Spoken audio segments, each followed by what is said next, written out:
Hello and welcome here to week 4 of the 6 weeks to wellness.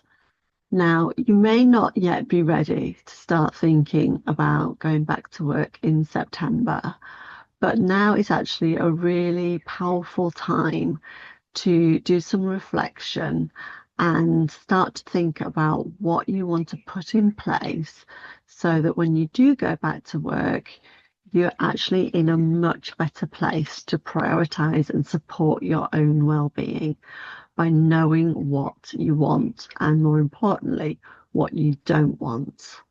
So I'm going to talk you through how to do this reflection.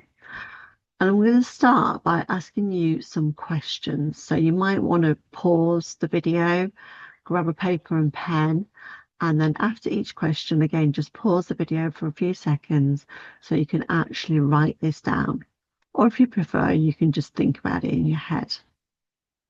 So, question number 1 is, what worked well for you last year in terms of supporting your well-being at work? Think about something that you did that actually worked well, that supported you, that helped you to feel well, and that you want to keep doing next year. Number 2 is, what didn't work well? What drained you? Where did you not prioritize your well-being and it had a negative effect on your physical or emotional health? In other words, what do you not want to repeat next year if you can at all help it?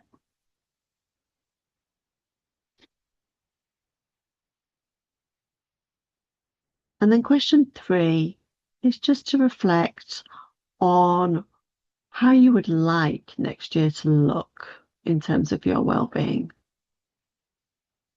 How would you like it to look, and more importantly, feel? Can you put a word or a phrase down that sort of captures it? So is it more energy, more peace, less pain, more sleep? How would you like next year to look? Those are my 3 reflection questions. And then I've got some top tips for you on some things that you might want to put in place for next year to help you to achieve those things. Sometimes it can be quite difficult to come up with ideas on your own, so I've got some for you. So, number 1, what could you do to actually protect your well-being by blocking out time in your diary? How could you do this on preferably a weekly, or if not, at least a monthly basis? How can you make that time in your diary to do something that supports your well-being? So it could be to, catch up with a friend. It could be to go to a yoga class.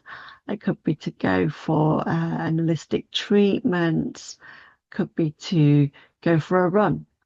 But something that's going to support your well-being that maybe you're finding time to do now during the holidays, but you need to make time for during the term time.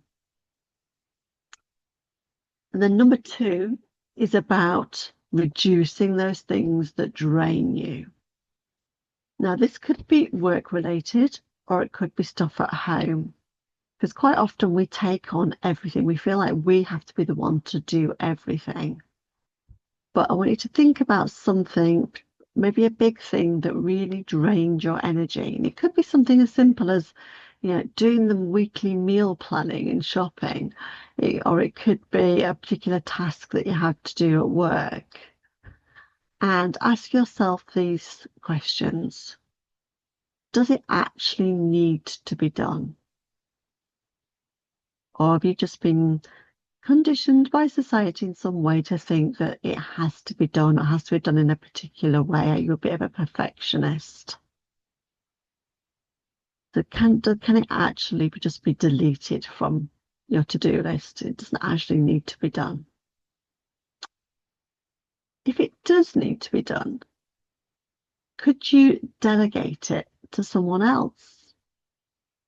Now, is that a job that maybe your partner or your grown-up children could be doing? Or could you get your younger children involved in helping you with it? Or is it something that maybe you could delegate to your TA? Could you delegate it to someone else so it takes it off your list? Could you delete or delegate? And then my final reflection is, what's one thing that you want to put in place as a boundary, as a rule that's going to protect your well-being next term?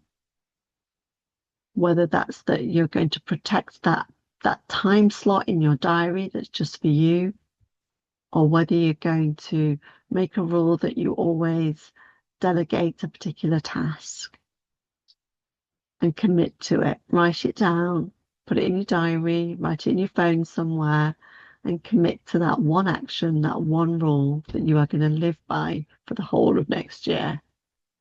It might seem insignificant, but it's surprising how one small boundary, one small shift, even just leaving work at 4 p.m. one day a week, can actually have quite a big ripple effect on how you feel about your well-being in general. And do share your ideas in the WhatsApp group or reply to this email and let me know what you've decided. Because again, you're going to be giving ideas to other people if they're maybe struggling to come up with some ideas. Or if you're struggling yourself, then hop into the WhatsApp community and see what other people are putting and get some other ideas of your own. And I'll see you next week.